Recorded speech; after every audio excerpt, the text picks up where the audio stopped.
All right.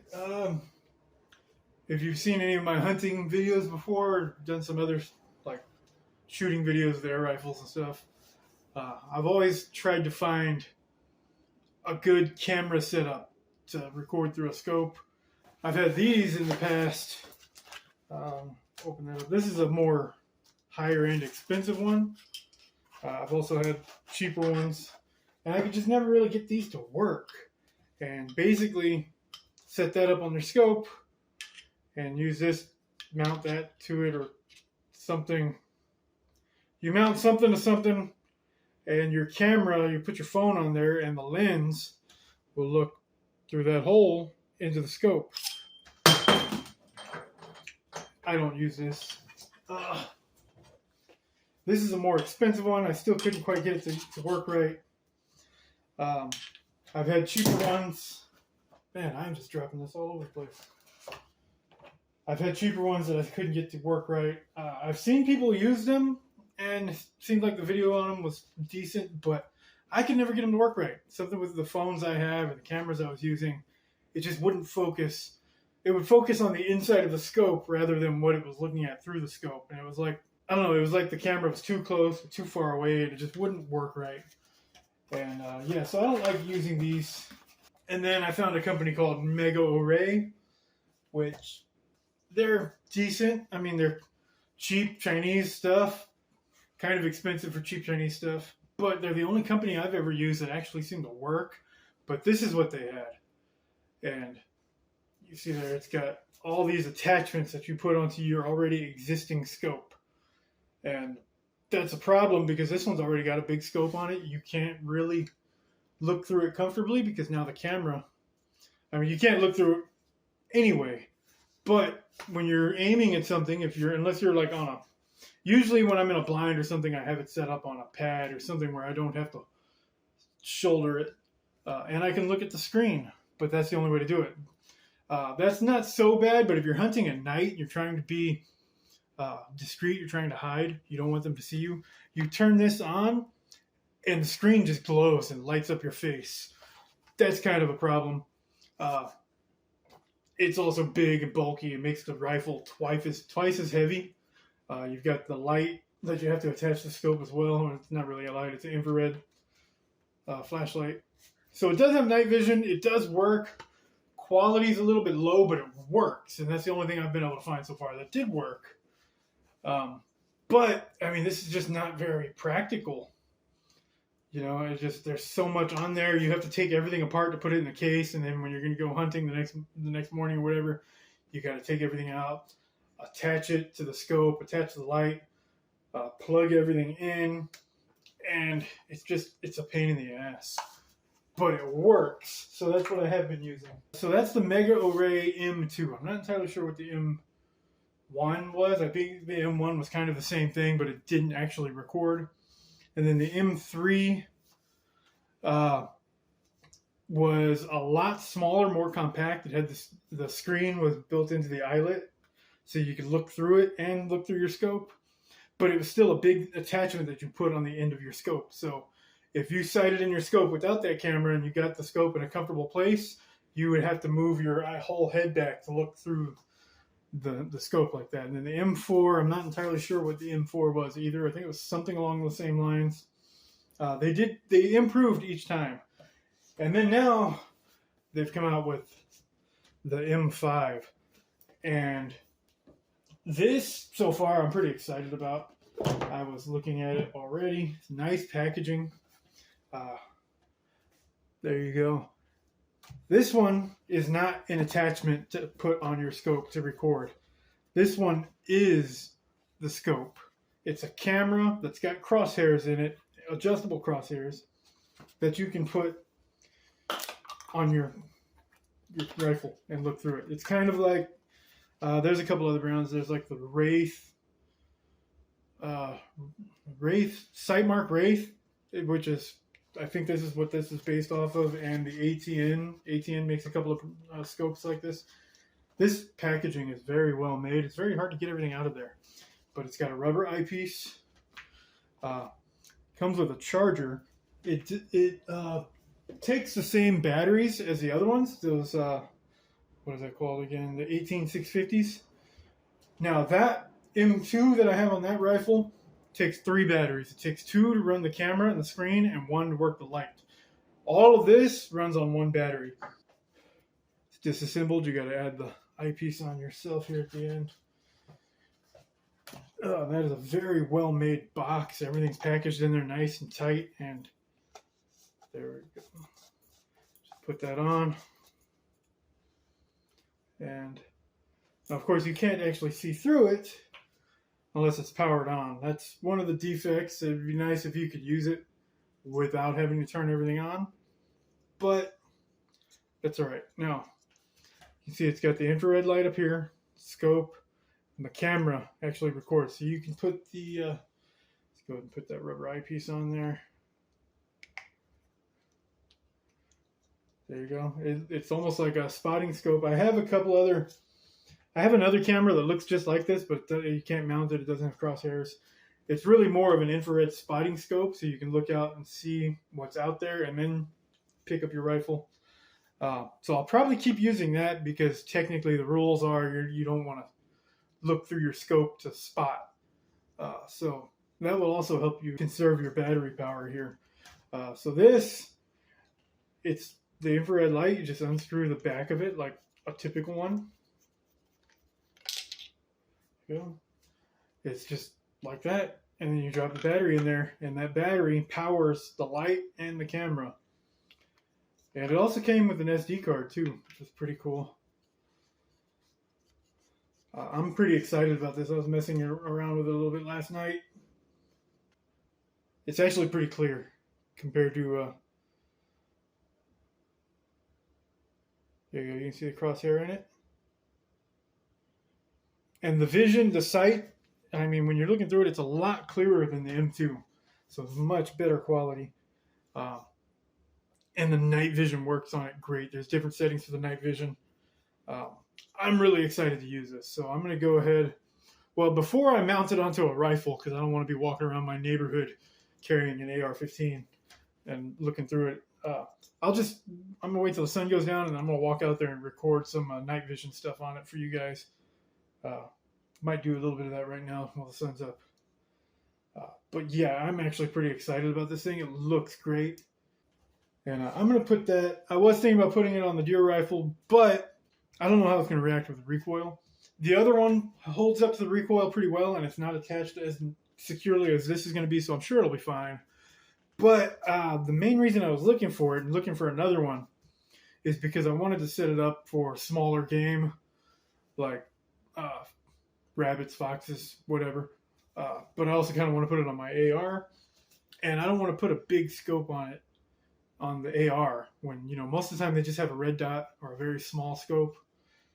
So this is what I'm going to put on there on the AR. That one, I'm going to leave that one alone. Keep using that one because that's mostly going to be used during the day, not so much night. Maybe sometimes night hunting if I'm hog hunting.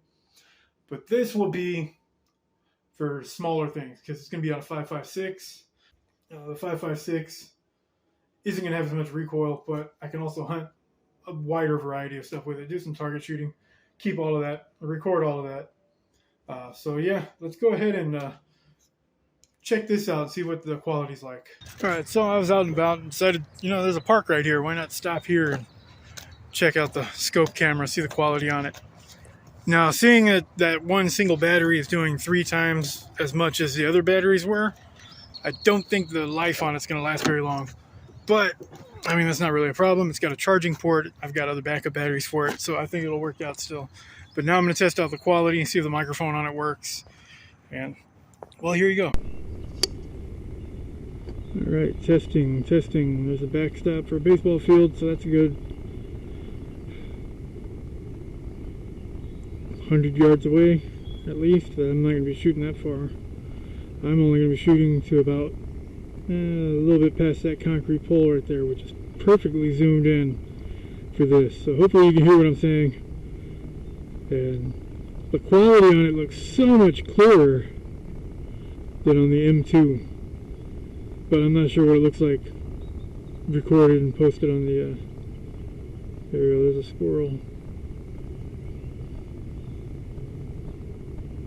Very shaky because I'm shaky, but I'm sure this would be perfectly stable on like mounted.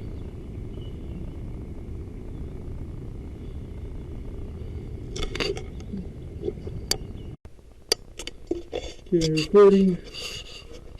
1x zoom, you can see the tiles on the roof across the street. That's pretty cool.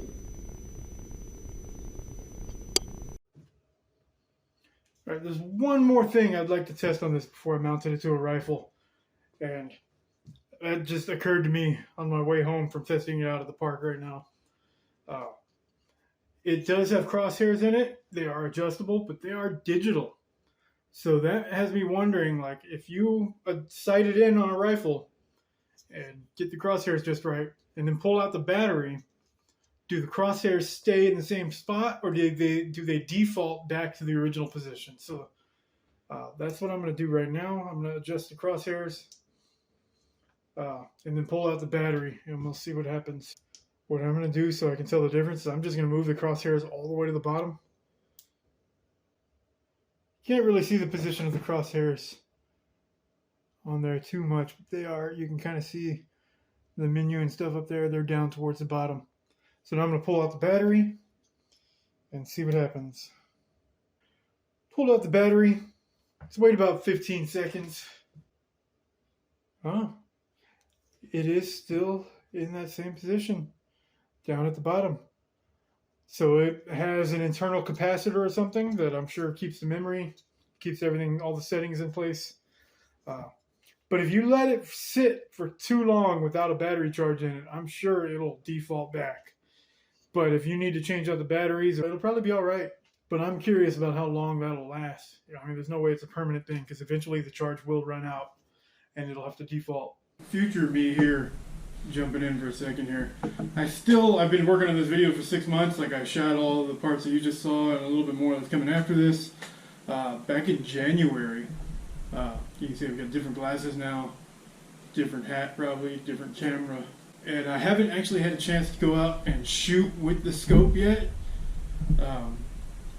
Mostly I've been too busy, or when I have the time, I don't have the money. When I have the money, I don't have the time. It's just how it goes. But it's been sitting in my safe for 6 months now, untouched, and I just brought up something about, taking the battery out and seeing if it resets the sights on it. So that's what I'm going to do right here. I'm going to see if the sights have been defaulted yet.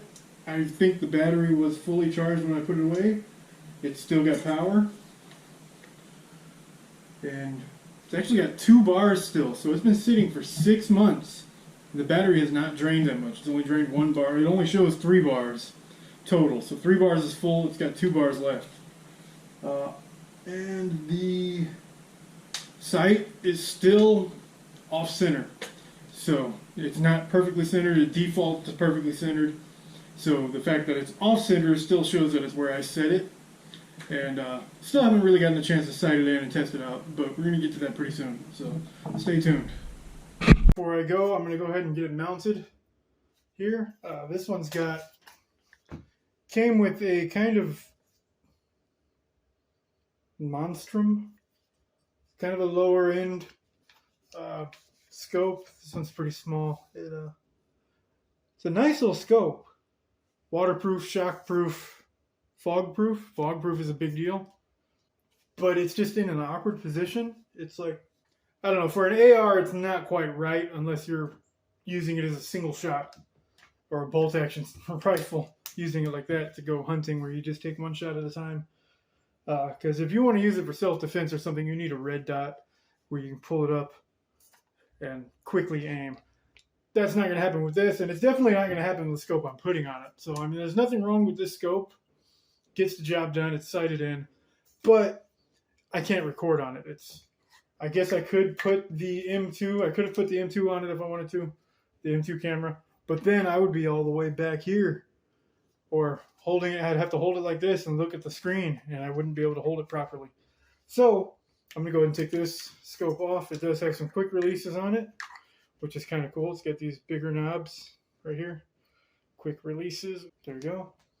And this is set in. I can put that back on if I wanted to. Just put it right back in the exact same position. It'll still be sighted in. Now this is metal, but these accessory rails on the side, on both sides, are plastic. So, but I mean, if you're just attaching, I assume they're just for adding some extra infrareds or maybe a flashlight or something. Guess you could put a laser on there if you really wanted to, but yeah, they're not gonna hold anything important. Oh, you know what the problem was with the other scope? I'm just remembering. The scope was so far back it was blocking the charge handle. So I need to set this so it does not block the charge handle, which would be about right there. It doesn't look as good as the last scope that was on it. That one did actually kind of fit the aesthetics better, but that one was blocking the charge handle. So it was awkward to charge. So there we go. Now hopefully we're going to be able to go see something, some animals in it. So after the fact, I just realized there's something even more important that I forgot to look at. I was concerned about the battery life or the crosshairs resliding if you pulled the battery or something. I completely forgot about a zoom. Now some scopes don't have a zoom. Most scopes have some kind of a zoom, like you twist the knob and they zoom. This scope is the one that I pulled off of that rifle to put the camera on, and it's got a zoom. It's got this lever, this bar right here. You just turn it across and it zooms. That camera I just put on there does not, but looking at the manual here, it does apparently have a digital zoom. Each button has a different function. There's the long press, and then the short press, where if you short press button number 4, that should zoom it from 1x to 4x. So it is only a 4-time zoom, which honestly, being that it's a digital, you don't want to go too much farther than that because it'll get all pixelated and out of focus. There's feeder number 1. Don't even have to zoom in on this. Got a nice clear view of it.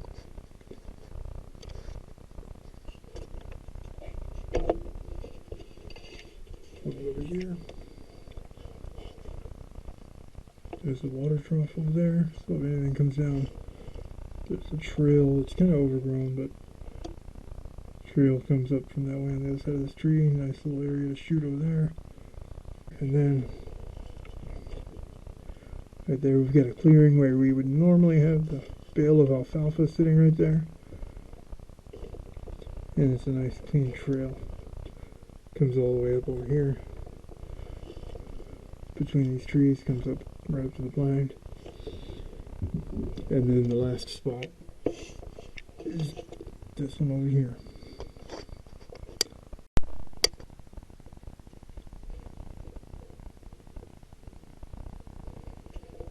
A nice clean, clear shot to the feeder. Some kind of bird out there. That feeder is about 50 yards, 60 yards at the most.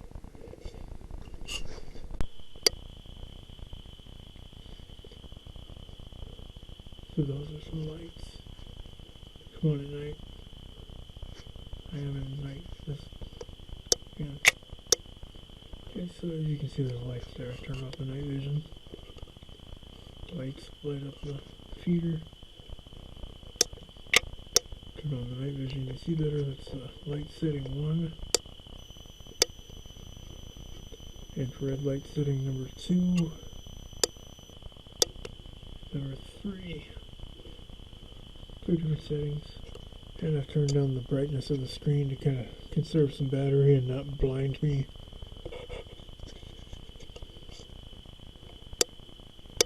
I think number 1 is good for now, until it gets a little bit darker.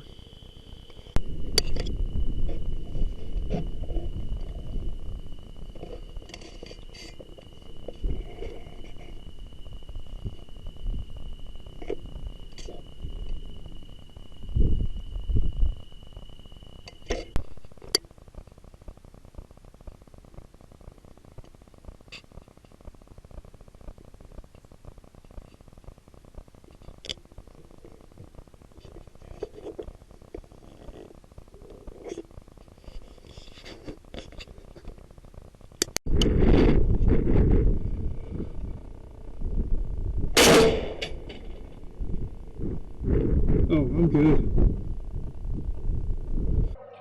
Alright, for some reason I lost the footage of me when I was trying to sight it in and test it out. You can see the first shot I took there where I was pointing at the clay pot. I had laser sighted it in and I was just testing out to see where it hit, and it was dead on. And then took a couple more shots and I couldn't hit anything. So I set up a target, paper target, and it went from being dead on in the first shot to being off by about a foot and a half. So I sighted it in again, tested everything out, and I got it within an inch. And it was hitting, I had 2 shots in a row that would hit just above the bullseye. Like, I was getting really close. It was about an inch off. I could have left it like that. I probably should have left it alone. But I sighted it in a little bit more, trying to get it closer, and it went back to being off by a foot and a half. And it took me a while to figure it out. And the base of the scope, the mounts to the rifle, has 4 screws going into the camera, into the bottom of it. And those had all came loose. So the whole scope was moving around and there was no way to sight it in. So I had to take it apart, take the scope off, tighten those up, put it back on there. And after that, I just could not sight it in. I could not get it. The closest I could get was about 4 to 5 inches off, which that's close enough if you're, it's really not close enough, but I mean, you can compensate for that. But every time I would try to get it a little bit closer, it would go back to being where it was, and I just couldn't get it, I couldn't get it any closer than that. So, the good things about it, the camera quality, it's a little wobbly, but compared to other cheaper Chinese cameras and stuff, it's actually pretty good quality of footage. The audio sucks. I had to lower the audio by 10 decibels just so it's not deafening in the video. And that's just me talking, not the gunshots. And so the audio sucks. The video quality is, it's passable. It's good quality. It's not as good as like a DJI or a GoPro or something like that. But it's okay. For what it is, it's pretty good quality. I'm very disappointed though, because in all honesty, I can't really recommend this scope. I mean, maybe if you mounted it to a 22 or an air rifle or something, you'd be fine. Maybe I gotta go and put in some more rounds through it, trying to sight it in. But as for right now, I can't really recommend it because it won't. It doesn't sight in. I can't get it zeroed in, and I don't know why that is. I tightened everything up. It doesn't shake anymore. It was zeroed in. Maybe I got to start back from 0. I got to do the laser scope in, laser bore sighting in again, and start over. But I cannot get it zeroed in. The closest I could get is about 4 to 5 inches off. And then if I try to sight it in closer than that, it knocks it off again. So,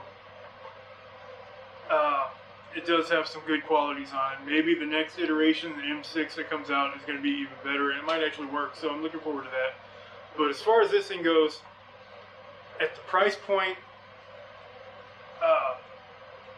it's $175, I think. But you can get a Sightmark Wraith for under $400. Like, you're about halfway there anyway. Just save up and buy a Sightmark Wraith, or I'm not sure how much the ATNs are worth.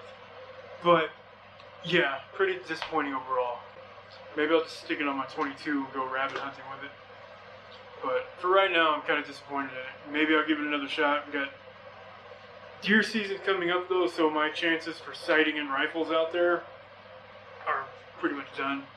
Opening day is around the corner, and the property owners do not like it when you're out there firing off a bunch of shots during hunting season because it's going to scare everything away. So I gotta wait till hunting season's over, maybe in January or so, and which would be a full year since I started working on this video. It's October now. I started on this video back in January 2024. We're in October of 2024, and it looks like, well, this video's done for now, but maybe I'll take that scope out there and try it again next year. We'll see what happens. So, overall, I can't really give it a thumbs down, but I definitely can't give it a thumbs up.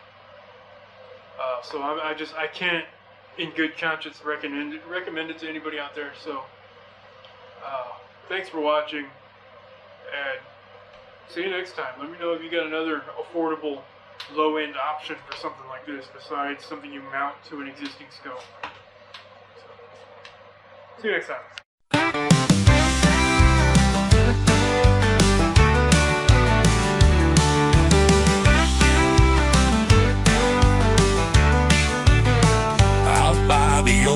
Just me and my line. Got a rusty old hook and a can full of time.